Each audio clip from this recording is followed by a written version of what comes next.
മുന്നറിയിപ്പില്ലാതെ motor വാഹന വകുപ്പിൽ നിന്നും താൽക്കാലിക ജീവനക്കാരെ സീഡിറ്റ് പിൻവലിച്ച സംഭവത്തിൽ അടിയന്തര ഇടപെടലുമായി ട്രാൻസ്പോർട്ട് സെക്രട്ടറി MVDയുമായുള്ള സീഡിറ്റിന്റെ കരാർ പുനഃസ്ഥാപിക്കും. ഇന്ന് ചേർന്ന യോഗത്തിലാണ് തീരുമാനം. അതേസമയം താൽക്കാലിക ജീവനക്കാരെ പിരിച്ചുവിട്ടുകൊണ്ട് സീഡിറ്റ് ഡയറക്ടർ ഇറക്കിയ ഉത്തരവ് പിൻവലിച്ച് പുതിയ ഉത്തരവും ഉടനെ ഇറക്കും.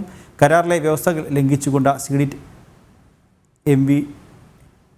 MDയിൽ നിന്നും സേവനങ്ങൾ പിൻവലിച്ചത് ജനം TV കഴിഞ്ഞ ദിവസം റിപ്പോർട്ട് ചെയ്തിരുന്നു. ജനം ഇമ്പാക്റ്റ് വിവരങ്ങൾ നൽകാൻ സുധീഷ് ഗോപാലും ടിൻഡുദാസും ചേരുന്നുണ്ട്. സുധീഷ് ഗോപാൽ, കഴിഞ്ഞ ദിവസം ഈ ഒരു ഉദ്യോഗസ്ഥരെ പിൻവലിച്ചുകൊണ്ട് ഒരു ഉത്തരവ് ഇറക്കിയിരുന്നു. ആ ഒരു ഉത്തരവ് പിൻവലിക്കുകയാണ് എന്നാണ് മനസ്സിലാക്കാൻ സാധിക്കുന്നത്. എന്താണ് ഇതുമായി ബന്ധപ്പെട്ട കൂടുതൽ വിവരങ്ങൾ?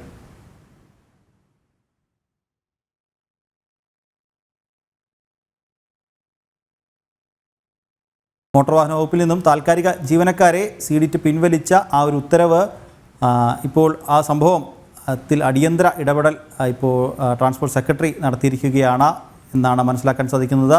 സുധീഷ് ഗോപാലുണ്ട്. സുധീഷ്, എന്താണ് ഇതുമായി ബന്ധപ്പെട്ട കൂടുതൽ വിവരങ്ങൾ? കഴിഞ്ഞ 17-ാം തീയതിയാണ് സീഡിറ്റ് MVDക്ക് നൽകിയിരുന്ന, അതായത് മോട്ടോർ വാഹന വകുപ്പിന് നൽകിയിരുന്ന സേവനങ്ങൾ, അതായത് ഫെസിലിറ്റി മാനേജ്മെന്റ് സർവീസ് എന്ന സേവനമായിരുന്നു നൽകിയിരുന്നത്. അത് നിർത്തിക്കൊണ്ട് സീഡിറ്റ് തീരുമാനമെടുത്തത്. അതിന്റെ പ്രധാന കാരണം ഇവർക്ക് സേവനത്തിനുള്ള പ്രതിഫലം ഏറെ നാളായി കുടിശ്ശികയായിരുന്നു.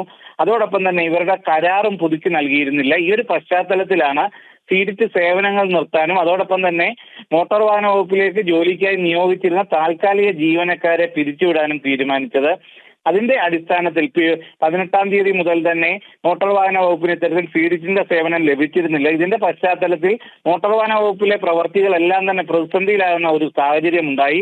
അവർക്ക് വേണ്ട പുറത്തുനിന്നും ആൾക്കാരെ വെച്ചുകൊണ്ട് ഈ സേവനങ്ങൾ പുനഃസ്ഥാപിക്കാൻ ശ്രമിച്ചെങ്കിലും അതും കാര്യക്ഷമമായില്ല. ഈ ഒരു പശ്ചാത്തലത്തിലാണ് അടിയന്തരമായി ട്രാൻസ്പോർട്ട് സെക്രട്ടറി കെ വാസുകിയുടെ ചേംബറിൽ ഇന്ന് യോഗം ചേർന്നത്. അതിൽ transport commissioner PS Pramod Shankar, അതോടൊപ്പം തന്നെ joint transport commissioner K Manoj Kumar, CDIT director Jayaraj തുടങ്ങിയവരൊക്കെ തന്നെ പങ്കെടുത്തിരുന്നു. അവിടെ നിന്ന ചർച്ചയുടെ അടിസ്ഥാനത്തിലാണ് ഈ കുടിശ്ശിക, ഇതിന്റെ സേവനത്തിനുള്ള പ്രതിഫല കുടിശ്ശിക എത്രയും വേഗം തീർത്തു നൽകാമെന്നും കരാർ പുനഃസ്ഥാപിക്കാമെന്നും തീരുമാനിച്ചത്. അതോടൊപ്പം തന്നെയാണ് അങ്ങനെ പുനഃസ്ഥാപിക്കുമ്പോൾ ആ സേവനം ലഭ്യമാക്കാൻ സീഡിറ്റിലെ പിരിച്ചുവിട്ട മോട്ടോർ വാഹന വകുപ്പിൽ ജോലി ചെയ്തിരുന്ന താൽക്കാലിക ജീവനക്കാരെയും വീണ്ടും പിരിച്ചുവിട്ടുകൊണ്ടുള്ള ഉത്തരവ് മരവിപ്പിച്ചുകൊണ്ട് അവരെ വീണ്ടും നിയമിക്കുന്നതിനുള്ള നടപടിയും ഉണ്ടാകുമെന്നാണ് ഇപ്പോൾ തീരുമാനമായിരിക്കുന്നത്. നിഖിൽ.